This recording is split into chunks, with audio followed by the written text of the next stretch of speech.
현월TV 파스콘 동지 여러분, 지난 주말과 주일 주 안에서 평안하셨습니까? 새롭게 시작된 한 주간도 성삼일체 하나님께서 여러분과들 함께 하시기를 원합니다. 이번 주에도 변함없이 하나님 말씀 중심의 삶을 살아가시길 원하오며 현월이와 함께하는 올해 23번째 권위 여정 출발하도록 하겠습니다.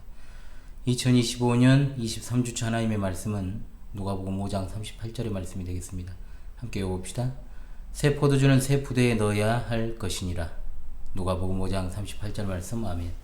다시 한번 해봅시다. 새 포도주는 새 부대에 넣어야 할 것이니라. 누가복음 5장 38절 말씀. 아멘.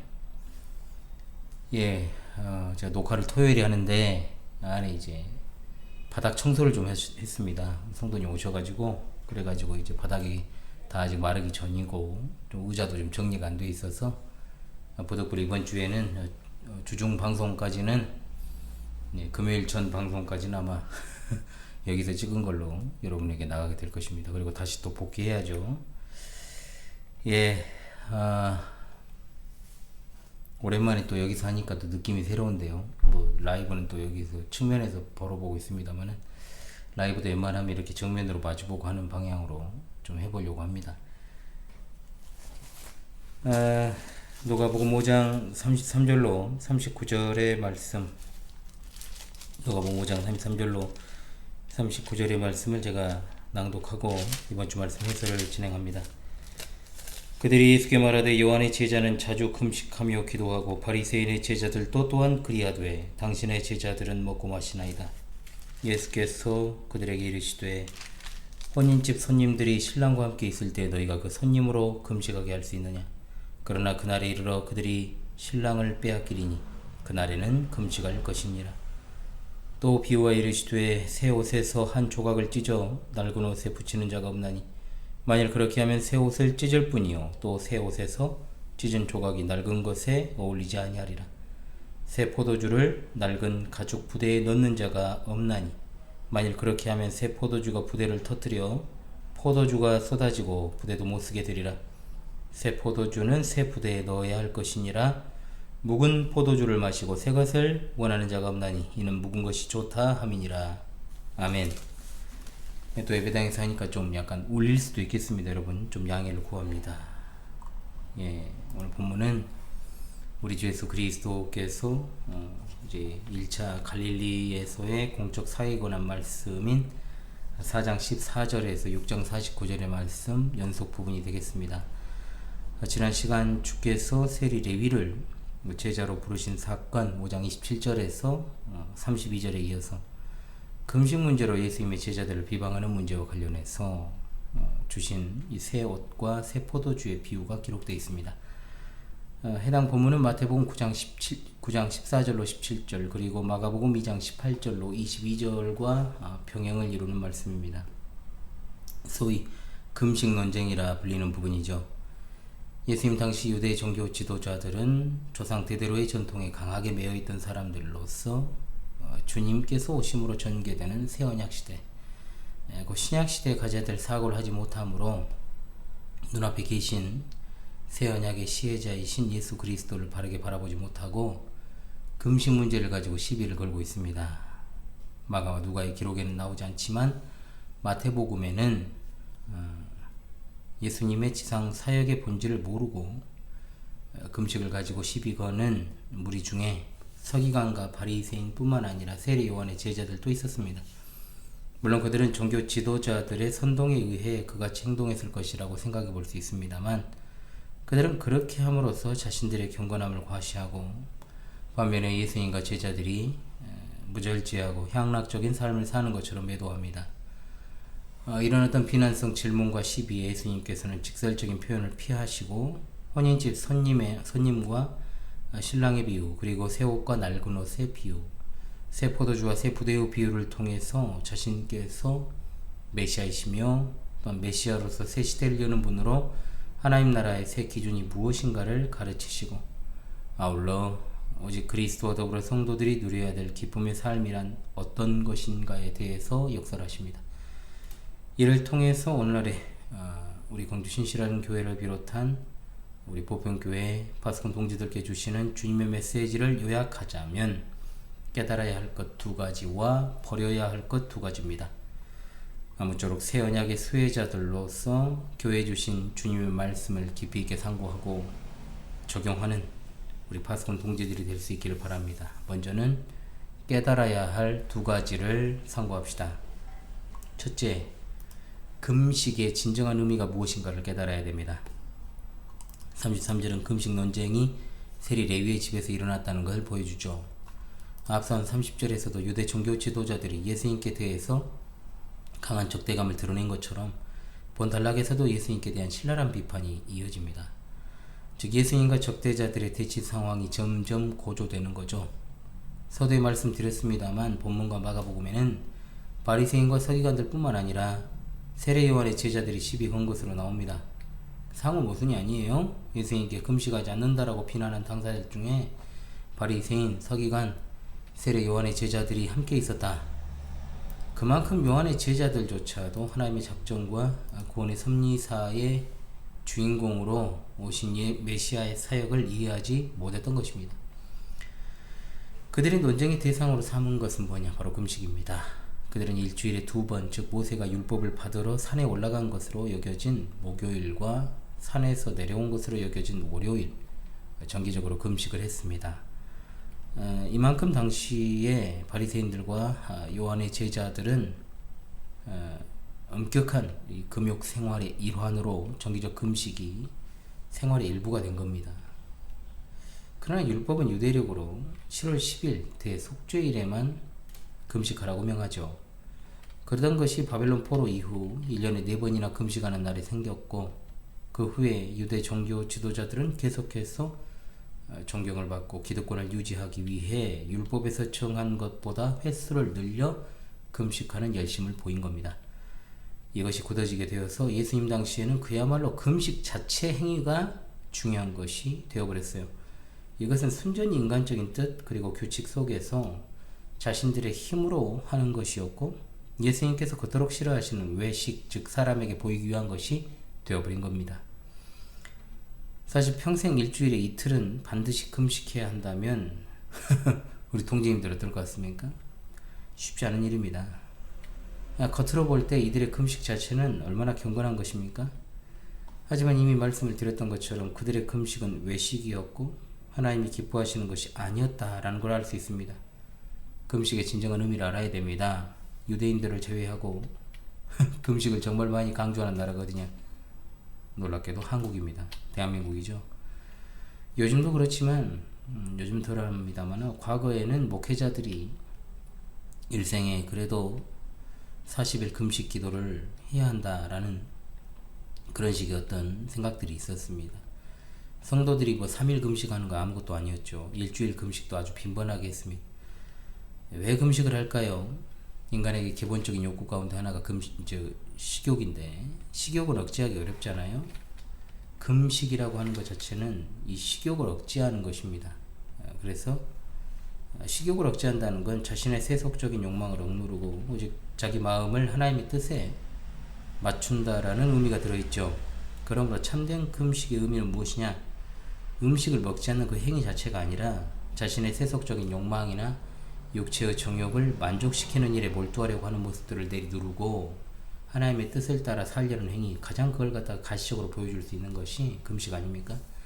이렇게 볼 때 바리새인들의 금식은 진정한 금식의 원뜻과는 거리가 멀었죠.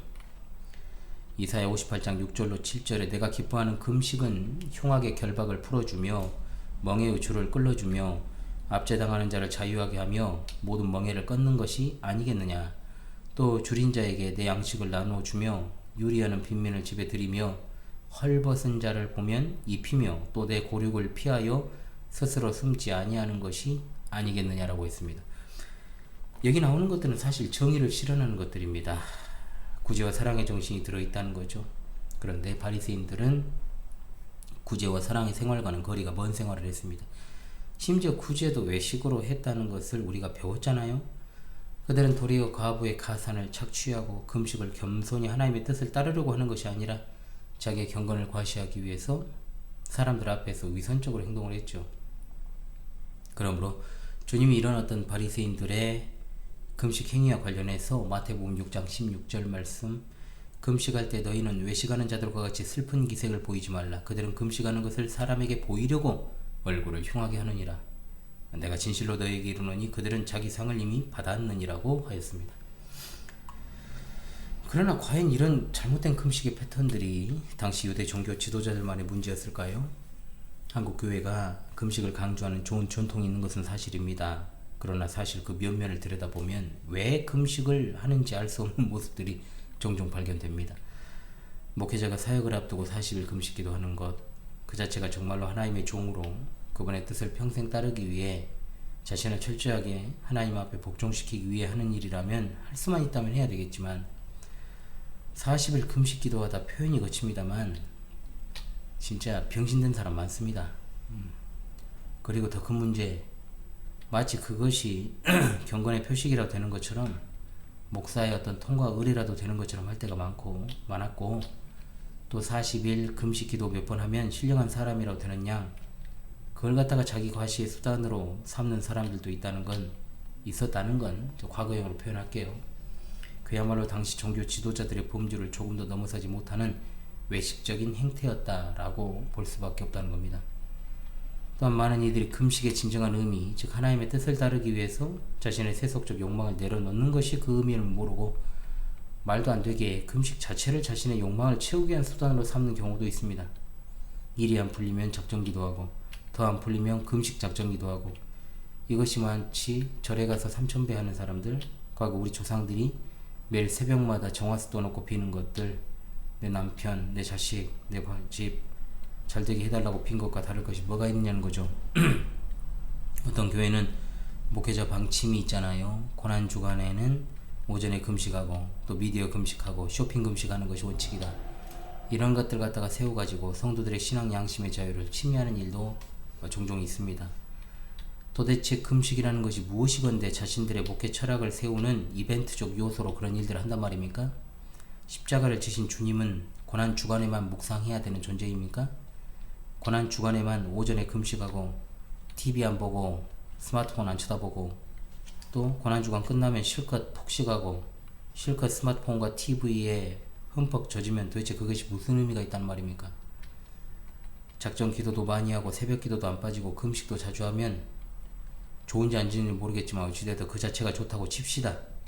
그런데 여전히 이기적이에요. 여전히 세상에 대한 욕심이 많고 불친절하고 사랑이 없고 직장에서 좋은 상사도 아니고 좋은 부하 직원도 아니고 가정에서 좋은 아빠도 아니고 좋은 엄마도 별로 아니고 좋은 새끼도 아니고 삶은 여전히 개선이 안 되고 삶이 정의롭지 못한데 외적인 행위만 열심히 해봐야 교회에서 보여지는 모습 가지고 그냥 판단해버리는 아무것도 모르는 어리석은 교인들만 칭송할 뿐이죠.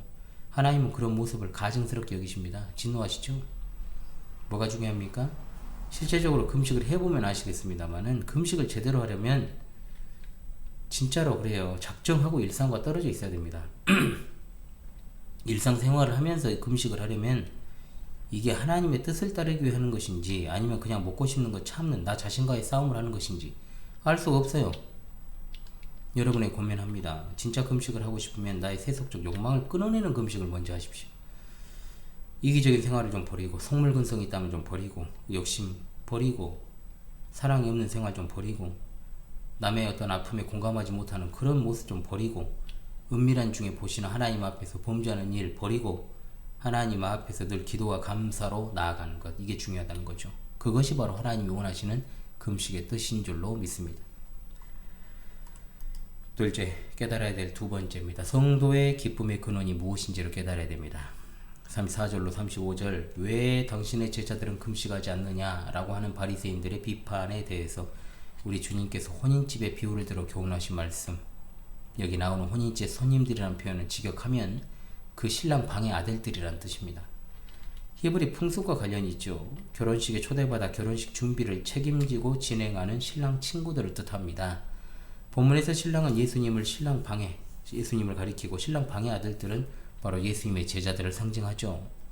그토록 유대 민족이 기다리던 메시아이신 하나님의 아들과의 만남을 예수님께서는 결혼식 잔치라고 표현하신 겁니다. 그런데 결혼식에 갔는데 손님들한테 금식을 시킨다? 말이 안 되는 거죠. 예수님은 금식 자체를 부정한 게 아닙니다. 단지 지금은 금식할 때가 아님을 결혼식 잔치 비유를 통해서 설명하신 것입니다. 왜 지금 예수님의 제자들이 금식할 때가 아닌가? 지금은 혼인잔치의 때이고 그러나 금식해야 할 때가 온다라고 말씀하십니다. 35절입니다. 바로 신랑인 예수님을 빼앗기게 될 때, 예수님께서 고난당하시고 무덤에 들어가시는 그때입니다. 예수님께서 이 말씀하신 건 지금처럼 고난주간에는 슬퍼하고 금식해라 이걸 가르치시기 위한 것이 아니라 제자들이 예수님을 빼앗기는 어려움과 절망의 시기가 되면 금식하라는 거죠. 예수님이 이를 통해 하시고자 하는 말씀이 무엇입니까? 인위적인 금식, 사람에게 보이기 위한 경건의 표식으로서의 금식, 마음에는 원하지 않으면서도 규칙과 전통에 얽매여 마지못해 하는 금식, 하나님이 받지 않으신다라고 하는 무가치한 것이라는 것. 금식은 그것을 하도록 불러일으키는 슬픔과 고통이라고 하는 자연스러운 상황이 전개될 때 마음의 원을 따라 해야 된다라고 하는 것입니다. 그런데 이것을 고난주간 금식교의 전통으로 삼는 건 어리석은 것이고, 또한 그것을 가르치시고자 하신 말씀도 아니죠. 교회가 전통을 세우는 것은 중요한 일이지만 무엇을 하든 그 기본적 본질에서 벗어나게 해서는 안 되는 겁니다. 이미 말씀을 드렸던 것처럼 금식하는 이유는 자신의 육신을 하나님의 뜻에 복종시켜 우리 주 예수 그리스도와 풍성한 교제를 나누어 성령 충만한 생활을 하기 위함입니다. 그러므로 그리스도 안에 있는 신약교회 성도들은 특별한 필요가 있어 개인적으로 금식하는 것을 제외하고 구태여 금식할 필요가 없습니다. 금식을 비롯한 외적인 행위들을 잘하는 사람을 하나님이 인정하시는 것이 아니라 하나님의 말씀을 바르게 분별하여 따르는 자를 하나님께서 인정하십니다. 우리가 신앙생활 하는 건 우리가 필요로 하는 것들을 달성하기 위한 것이 아니잖아요. 늘 성령 충만, 말씀 충만의 삶을 통해 성도의 기쁨의 근원 되시는 예수 그리스도와 함께 동행하는 삶에서 벗어나지 않는 것이 신앙생활 아닙니까? 슬퍼해야 하는 때는 나 자신의 세상 사랑함과 육신의 정욕과 안목의 정욕과 이생의 자랑으로 살아가는 모습에 대해서 해야 하고, 또한 기쁨도 나 자신의 욕구가 만족되어 기쁜 게 아니라 내가 오직 예수 그리스도 안에 있음으로 말미암아 기뻐하는 것이 되어야 됩니다. 우리는 언제나 주 안에서 기뻐하고 슬퍼해야 됩니다. 세상에서 얻는 것들, 잃은 것에 대해서 슬퍼하거나 기뻐하지 마십시오. 일순간에 다 사라져버릴 슬픔이요 기쁨입니다. 오직 그리스도 안에서 슬퍼하고 기뻐하는 여러분 모두가 되시기 바랍니다. 아멘. 자, 이제 버려야 할 것 두 가지를 상고합니다. 버려야 할 것 첫째, 낡은 옷이나 낡은 가죽 부대와 같은 마음을 속히 버려야 됩니다. 36절로 38절에 예수님께서 이 땅에 오신 새 시대, 옛 전통을 조차 인간의 전통과 유전을 따라 금식해서는 안 된다는 걸 두 개의 비유를 통해서 말씀하십니다. 바로 새 옷과 새 포도주 비유입니다.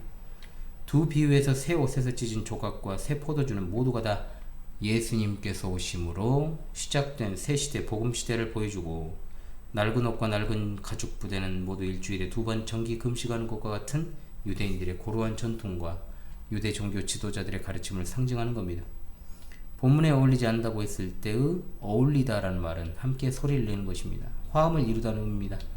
이 단어에서 교향곡을 가리키는 심포니가 나왔죠. 번역되어 있는 대로 좋아하다, 일치하다는 의미로 사용되었습니다. 새 옷을 찢어가지고 낡은 옷을 기우는데 사용하면 어떻게 되겠습니까? 어울리지도 않을 뿐더러 찢어져 버립니다. 예수님의 복음과 유대인들의 율법주의적 사고는 어울릴 수가 없다는 말입니다.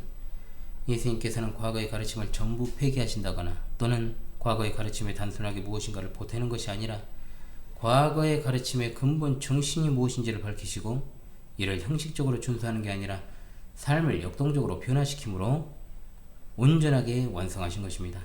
따라서 형식주의적 전통에 얽매일 필요가 없는 거죠. 또 이어서 37절에 새 포도주를 낡은 가죽 부대에 넣는 자가 없다고 하셨습니다. 자, 유대인들에게 있어서 포도주는 매우 친숙합니다. 저도 포도주를 만들어 봤잖아요. 포도주가 시간이 지나면 발효가 되어서 숙성이 되고 이제 동시에 포도주를 담은 용기 안에 가스가 가득 차게 됩니다. 충분하게 숙성이 될 때까지는 적게는 2개월에서 3개월가량은 계속해서 가스를 빼주는 이제 그 작업을 해줘야 돼요. 관리를 해야 돼요. 저도 유리병에 포도주를 넣어놨다가 관리가 잘못돼가지고 가스 때문에 폭발한 경험이 있어요. 마찬가지로 새 포도주를 낡은 가죽 부대에 넣으면 터져버려서 포도주도 버리고 가죽 부대도 버리게 된다는 거죠. 앞서 설명한 것처럼 예수님의 복음은 유대인들의 율법주의적 전통과 조화될 수 없다는 겁니다. 성경은 하나님을 모르는 이방인들에 대해서 말씀하기를 에베소 4장 18절 그들의 총명이 어두워지고 그들 가운데 있는 무지함과 그들의 마음이 굳어짐으로 말미암아 하나님의 생명에서 떠나 있도다라고 했습니다. 이렇게 굳어진 마음을 성경은 완고한 마음, 완악한 마음 또는 이 표현대로 강팍한 마음이라고 이야기하죠. 하나님의 말씀을 순종하지 않고 그 마음이 죄로 굳어져 신앙 양심이 상실되어가는 마음 상태를 가리킵니다. 반면에 말씀에 순종하는 마음을 에스겔 36장 36절의 말씀처럼 부드러운 마음이라고 표현하죠. 우리는 새 옷과 같이 그리고 새 가죽부대와 같은 마음을 유지해야 됩니다. 그런데 왜 마음이 굳어지고 완고해집니까? 회개하지 않는 특성 때문에 그렇습니다. 바리새인들의 특성 중 하나가 회개하지 않는 것이었습니다. 그들은 세례 요한의 회개 후 외침도 멀리하고 예수님의 가르침도 불순종하며 자기들의 고집대로만 행하였습니다. 좋은 그리스도인이란 어떤 사람일까요? 마땅히 자신의 지금까지의 생활 방식 가운데 하나님의 말씀에 비추어 볼 때 잘못된 것이 있다면 속히 회개하고 그것을 버리는 것이 좋은 그리스도인의 자세인 것이요 또한 완고해지고 강팍해지지 않는 것입니다. 교회에 나와 있으면서 여전히 자신의 자아가 강하고 고집대로 행하며 듣고 싶은 말만 골라 듣고 듣기 싫은 말 하면 열받아가지고 그 다음 주에 교회 안 나오는 사람도 제가 많이 경험을 했지만, 진짜 성도는 자기에게 해당되는 하나님의 말씀 들었을 때 자기 모습을 부끄러워하고 그렇게 하지 않아야겠다 다짐하며 하나님 앞에서 회개하는 사람입니다. 그런데 가짜는 어떻습니까? 언제나 자기에게 해당되는 말도 자기에게 적용하지 않고 제3자에게 하는 말로 듣는 어떤 신비한 능력을 가진 사람들이 있습니다. 저는 이것을 경험을 많이 했죠. 지금까지. 이것이 교회 안에 들을 귀 있는 자와 들을 귀 없는 자의 차이, 부드러운 마음과 완고한 마음을 가진 자의 차이입니다.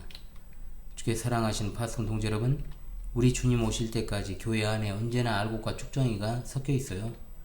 마음이 굳어지고 죄로 굳어지고 더러워지는데도 신속하게 죄를 회개하지 않고 그대로 묵혀두면서 교회에 다는 일은 없습니까? 진짜 거듭난 성도라면 언제나 자신의 구원을 점검하는 것은 당연합니다. 부드러운 마음 상태로 언제나 주님의 말씀에 순종하고 깨끗한 신앙 양심을 유지합시다. 그렇지 않으면 추락하는 것은 날개가 없습니다. 디모데전서 1장 6절 말씀, 믿음과 착한 양심을 가지라. 어떤 이들은 이 양심을 버렸고 그 믿음에 관하여는 파선하였느니라. 아멘. 둘째로, 옛사람의 습성과 가치관을 속히 버려야 됩니다. 자, 39절의 말씀, 묵은 포도주에 맛들린 사람은 새 포도주를 원하지 않는다. 이 말씀은 인본주의적 종교 습성과 그 가치를 버리지 못하는 바리새인들의 폐단을 가리키는 말씀이죠. 그들은 맹목적으로 그들의 조상과 선배들이 물려준 인본주의적 규례를 따랐습니다. 왜? 그렇게 하는 것이 하나님의 말씀을 잘 지키는 것이라고 믿었으니까요. 그러므로 예수님의 생명이 넘치는 진리의 말씀을 거부한 거죠. 스스로 축복을 걷어찬 겁니다. 오늘 교회 안에도 하나님의 말씀에 집중하기보다는 인간이 만든 프로그램과 신비적 교훈과 인본주의적 가치관으로 신앙생활하는 사람들이 많습니다. 왜? 교회의 행태가 바뀌어버렸으니까. 과거 많은 목사들이 한국교회 전통이 마치 절대적 규준인 것처럼 사람들을 정죄하는 일도 얼마나 많았습니까? 저 어릴 때만 해도. 이런 모습들 모두가 다 하나님이 기뻐하시는 모습은 될 수 없다는 거죠. 우리가 주님 믿고 거듭난 성도라면 마땅히 그리스도의 장성한 분량에 이르도록 그 믿음과 인격이 성장해 나가야 됩니다. 주님을 모를 때 가지고 있던 습성, 가치관 과감하게 버려야죠. 그런 습성과 가치관을 그대로 가지고 교회에 나오는 사람들 많습니다. 여러분 어떻습니까? 죽을 때까지 우리가 예수 그리스도를 믿는다면 똑바로 믿어야 되지 않겠습니까? 교회 따로 삶 따로인 모습이 없는지를 지금 생각해 보십시오. 아무리 예배당에 나와서 목사가 전한 하나님 말씀에 고개를 끄덕이고 공감을 하고 아멘을 많이 해도 삶에서 자기 기준으로 살아가는 사람은 전혀 성도로 할 수 없습니다. 모든 것을 믿음으로 판단하고 믿음에 기준하여 생활하는 사람과 교회를 그저 하나의 종교 집단으로만 생각하고 그 종교 집단에 있을 때에만 성도인 척 생활하는 사람은 절대로 신앙과 삶이 같을 수가 없고 형식적 교인의 삶은 변화하지 않는다. 분명히 절대불변입니다. 그러니까 아무리 외적인 형식을 갖추고 주일에 교회에 나오고 성경을 읽고 기도한다고 해도 그냥 겉도는 거예요. 계속 빙빙빙빙. 신앙이 성숙을 하지 않습니다. 성장을 안 해요. 할 수가 없어요. 구조 자체가. 항상 그 자리고 몇 년이 아니라 십수년이 흘러도 인격은 제자리 걸음입니다. 예수님을 닮지는 않고 이상한 고집만 굳어지는 사람들은 전혀 옛 습성과 가치관을 버리지 못한 교회 다니는 불신자일 뿐인 거죠. 여러분, 그런 사람이 되고 싶습니까? 신앙 성장에 방해되는 옛사람의 요소들이 있다면 과감하게 끊어내십시오. 우리 가운데 분명 그것이 존재합니다. 그 가운데 몇 가지만 고민합니다. 여러분, 기억합시다. 첫 번째, 일단 성도는 거짓말을 안 해야 됩니다. 일상에서는 당연히 안 해야 되고, 특히 자기를 포장하기 위해서 양무리를 이끄는 목사한테 거짓말하지 마십시오. 거짓말은요, 진짜 하면 할수록 늡니다. 신앙 성장의 완전한 걸림돌이죠. 자라가는 자녀들 가르칠 때 거짓말만큼은 진짜 안 죽을 만큼 때려서라도 확실하게 잡아야 됩니다. 아직도 있는데 많이 좋아지긴 했어요. 그런데 지금도 거짓말 하죠. 두 번째, 잘못을 했을 때 변명거리 만들면 안 됩니다. 잘못한 일에 대해서는 그 일에 대해 변명을 할 것이 아니라 솔직하게 잘못을 인정하고 다시는 같은 일이 벌어지지 않게 하겠다는 다짐과 결단과 행함이 있어야 되겠죠. 세 번째, 속물근성 버려야 됩니다. 사람을 외모, 즉 돈이나 가진 것으로 판단하는 일이 없어야 돼요. 생긴 걸로 판단하지 마시고요. 내로남불 근성을 버려야 돼요. 우리가 다 심판받아 지옥 형벌을 받아야 되는 자들이었잖아요. 하나님의 독생자, 그 아드님의 보혈의 피로 말미암아 구원받은 우리가 이 세상에서 사람의 중심을 보지 아니하고 또한 물질로 사람을 판단하는 짓거리를 해서는 안 됩니다. 나 자신이 어떤 사람이었고 지금 어떤 은혜를 받았는지를 우리가 생각해야 된다는 거죠. 넷째, 인생을 의지하지 말고 지금도 살아 역사하시는 하나님을 의지하고 하나님께만 신실하십시오. 이것이 바로 하늘에 속한 그리스도인의 형상이자 모습입니다. 혹시 여기에 저촉되는 것이 없는지를 스스로 점검하시기 바랍니다. 회개해야 됩니다. 그리고 참으로 옛사람의 습성과 가치관을 따르지 말고 주님의 은혜를 맛보며 살아가는 자로 서게 해달라고 간절히 기도하십시오. 하나님 반드시 그 기도의 소원을 주셨으니 그 기도를 들어주십니다. 아멘. 주께 사랑하신 우리 파수꾼 동지 여러분, 물이 고이기만 하고 흐르지 않으면 어떻게 됩니까? 썩습니다. 무조건 썩습니다. 우물도 그래요. 계속 두레박으로 퍼져야 쓸 수 있는 물이 되는 것이지, 그렇지 않으면 역시 썩어버립니다. 바리새인들이 그들의 종교적 전통과 규례와 가치관으로 자신들 눈앞에 계신 예수 그리스도의 진리와 사랑을 깨닫지 못했습니다. 우리 신앙은 어떨까요? 교회라고 하는 외적 어떤 건물 안에 있다고 해서 그것이 안정장치가 되지 못합니다. 늘 새롭게 우리 신앙 인격이 성숙해져야 되고, 우리의 삶 가운데 이미 나열했던 것과 같은 옛사람의 습성 그리고 가치관, 이걸 속히 떠나 보내야 되는 것이 맞는 것이요. 또한 잘못 형성된 어떤 독선적 신앙적 형태, 신앙 형태, 그리고 자기중심적인 태도를 버리고 늘 회개하는 삶을 살아야만 우리가 참으로 그리스도인으로서 그분의 제자로서의 삶을 하나님 앞과 성도들 앞에서 드러내는 것입니다. 여러분, 진리 안에 거하십시오. 그것은 열심과 노력으로 되는 것이 아니고 하나님의 전적인 은혜로 되는 것이니 늘 살아가면서 주님의 은혜를 구하고 의지하며 하나님께로 가까이 나아가는 여러분 모두가 되시기를 바랍니다. 다시금 이번 주 하나님의 말씀을 외우며 힘차게 한 주를 출발하도록 하지요. 새 포도주는 새 부대에 넣어야 할 것이니라. 누가복음 5장 38절 말씀. 할렐루야. 아멘. 예, 찬송가 454장 부르면서 역시 이번 주 하나님 말씀 해설을 마무리하겠습니다.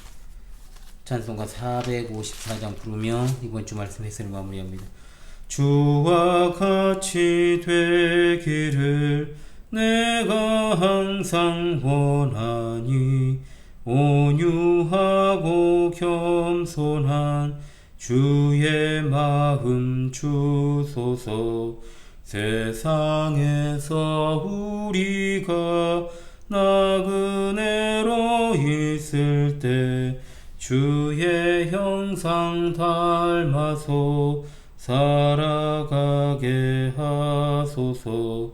비록 작은 새라도 돌보시는 나의 주, 나와 함께 계시어 나를 지켜주소서. 마음이 깨끗하기를 내가 항상 원하니 악한 마음을 버리고 살아가게 하소서.